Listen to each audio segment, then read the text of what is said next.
తెలుగు వీక్షకులందరికీ నమస్కారములు. మీరు ఇంతవరకు ఎస్ఎస్ భూషణ్ ఛానల్‌ని సబ్స్క్రైబ్ చేసుకోకపోయినట్లయితే దయచేసి ఎస్ఎస్ భూషణ్ ఛానల్‌ని సబ్స్క్రైబ్ చేసుకోండి. ఈ లింక్స్‌ని మీరు మీ వాట్సాప్ కాంటాక్ట్స్ అన్నింటికి కూడాను షేర్ చేయండి. ఇప్పుడు మనం గ్రామర్ 21 అనే చాప్టర్ గురించి నేర్చుకుందాం. ఇంతకుముందు మనం గ్రామర్ 20లో ప్రిపోజిషన్స్ నేర్చుకున్నాం. దాని తాలూకా పార్ట్ 2 ఇది. ఇప్పుడు ప్రిపోజిషన్స్ పార్ట్ 2గా నేర్చుకుందామండి. Now coming to this first one. ఇంతకుముందు మీకు చెప్పినట్లుగానే ఒక పెయిర్స్ లాగా, ఒక జతలాగా మనం నేర్చుకుంటూ వెళ్దాం. Since and from. Since is used only in present and past tenses, whereas from is used in all tenses. అంటే సిన్స్ అనేది ప్రెజెంట్ టెన్స్లోను పాస్ట్ టెన్స్లోను ఎక్కువగా వాడతాం.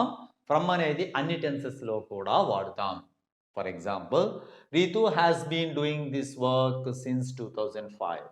ఆవిడ ఏదో ఒక పని చేస్తూ ఉంది, ఒక ప్రాజెక్ట్ నిర్మిస్తుంది. ఆ పని ఎప్పటి నుండి చేస్తుంది? 2005, 2015 అని చెప్తున్నాం. స్ట్రక్చరల్‌గా ఈ sentence present perfect continuous. Now coming to this one. Santhan, this is a proper noun and this is a proper noun. ఇది గుర్తుపెట్టుకోండి, అవేవో కాదు. Santhan will write his exams from 5/5/2010. మనం ఫ్యూచర్ డేట్‌ని ఊహించి ఇక్కడ ఇచ్చాం. సో ఇది ఫ్యూచర్‌లో వాడతారా?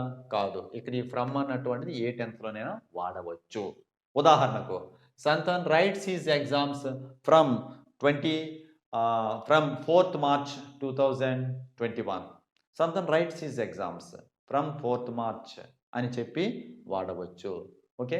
Santhan wrote his exams from. Santan wrote his exams from, let us give a past date. Santan wrote his exams from 5/5/2020 to 10/5/2020. So అక్కడ కూడా నది వాడుతాం అని చెప్పడానికి ఈ example. Now coming to the next one. ఇంకొక జత గూర్చి నేర్చుకుందాం. Between, among. ఇది ఎప్పుడండి? Between is used when we talk about 2 persons or things.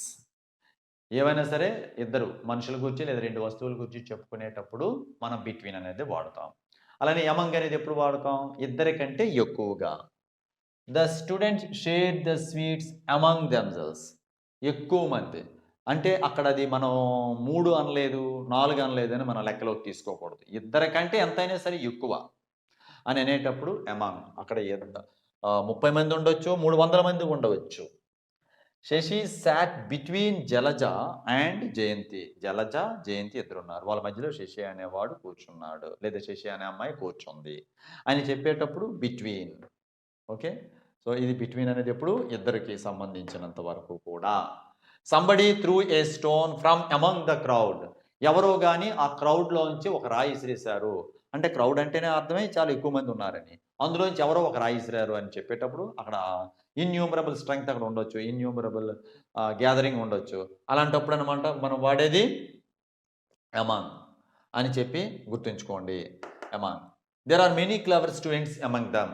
ఒక తరగతిలో ఇందులో క్లవర్ స్టూడెంట్స్ ఎంతమంది ఉన్నారు, ఎవరున్నారంటే there are many clever students among them, among the science batch అని లేదా ఆర్ట్స్ బ్యాచ్ అని మనం చెప్పవచ్చు.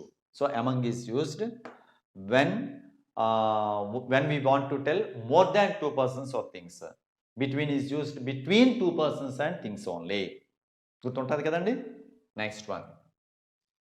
ఇక్కడ మళ్ళీ బిట్వీన్ మరియు ఫ్రమ్ టు ఈ రెండింటికి కూడా చిన్న తేడా గమనించండి. ఉదాహరణకు ఒక టైమింగ్స్ గురించి మనం చెప్పాలి. ఆ ఎగ్జాంపుల్లో మనం తీసుకున్నట్లయితే the college are the office works between 10 AM and 5 PM. అంటే మనకి ఇంతకుముందు మనుషులు లేదా ఇద్దరు వస్తువులు అని చెప్పినట్లుగానే ఇక్కడ కూడా the college works between 10 AM అంటే అండ్ అనేది ఉంది కదా.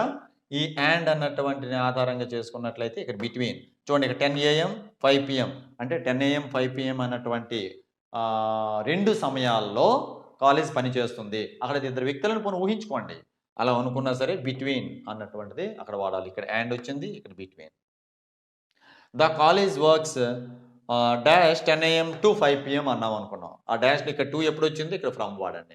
అదే timings the college works from 10 AM అని ఇక్కడ ఎప్పుడైనా మీకు బ్లాంక్ పెట్టారనుకోండి, అప్పుడు మీరు ఇక్కడ 2 వాడాలి. ఓకే. నెక్స్ట్ ఇంకో పేరుకి వెళ్దాం. In and in to. In అన్నటువంటిది ఒక నిశ్చలంగా స్టిల్ పొజిషన్లో ఉండేటప్పుడు ఇన్ వాడండి. ఇన్ టు అనేది ఒక మూమెంట్ని తెలియజేసేటప్పుడు ఇన్ టు వాడాలి. ఫర్ ఎగ్జాంపుల్, ద బాయ్స్ ఇక్కడ ఎగ్జాంపుల్ తీసుకుందాం. Selina is in that room. Selina ఆ రూమ్లో ఉంది. The boys are in that class అంటే వాళ్ళు అక్కడ ఏదో పని చేస్తున్నారు. In that class they are in still position అని ఊహిద్దాం. His books are in the shelf. Books అన్ని అక్కడ ఉన్నాయి. They are constant. They are not in a moving position. Rishita came into the room. Here the word come itself tells that there is some action or movement. Come అనే వర్డ్లోనే ఒక moment, ఒక action తెలియజేస్తుంది. So you have to use into. They jumped in to the river. Jumped అనే word ఒక action తెలియజేస్తుంది, ఒక మూమెంట్ని తెలియజేస్తుంది. So you have to use into. The boys plunged in to the pond.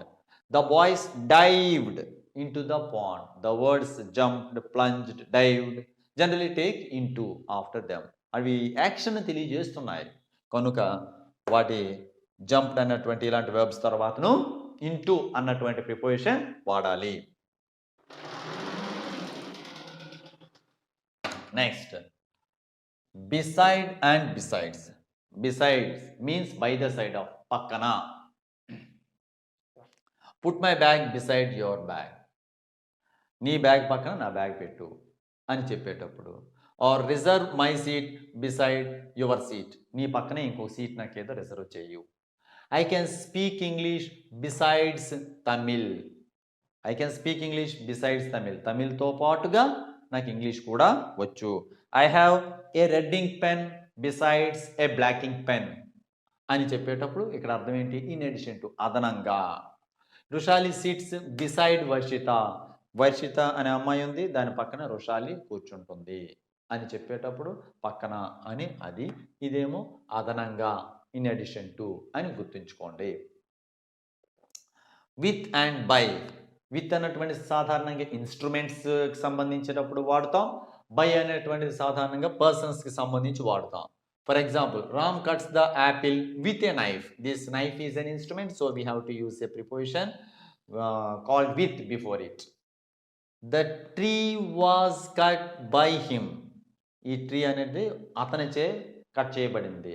దేంతో కట్ చేశాడని మళ్ళీ ఇదే సెంటెన్స్లో మనం చెప్పుకున్నట్లయితే the tree was cut by him with an axe. With an axe. దేంతో కట్ చేశాడు? With an axe. This with is used before an instrument and this by is used before a person, before an agent. Okay, అది గుర్తుంచుకోండి. Next, to follows junior, senior, inferior, superior, prefer అనే ఈ పదాల తర్వాత to అనేది సాధారణంగా వస్తుంది. Posterior to, ulterior to అని కూడా అంటారు. కానీ ఆ యూసేజ్ కంటే ఇలా ప్లెయిన్గా ఉన్న యూసేజ్ గుర్తుంచుకోండి, బాగుంటుంది. యశోద ఈ senior to me. Our senior to అంటే సాధారణంగా మనం ఏం చేస్తుంటాం అంటే ఈ డిగ్రీస్ ఆఫ్ కంపారిజన్స్ తాలూకా అలవాట్లో మనం వీడికంటే వీడు గొప్ప, వీడికంటే వీడు తక్కువ, వీడికంటే వీడు ఎక్కువ అని చెప్పేటప్పుడు మనం సీనియర్ దాన్, జూనియర్ దాన్ అని అంటాం. It is wrong. It is wrong usage. Yashoda is senior to me. Senior to me. Our principal is junior to Paul. Our principal is senior to me. He is inferior to all other employees. Inferior to. ఇందులో inferior తర్వాత to రావాల్సింది, inferior than అని అనకూడదు. Governor post is superior to vice chancellor post.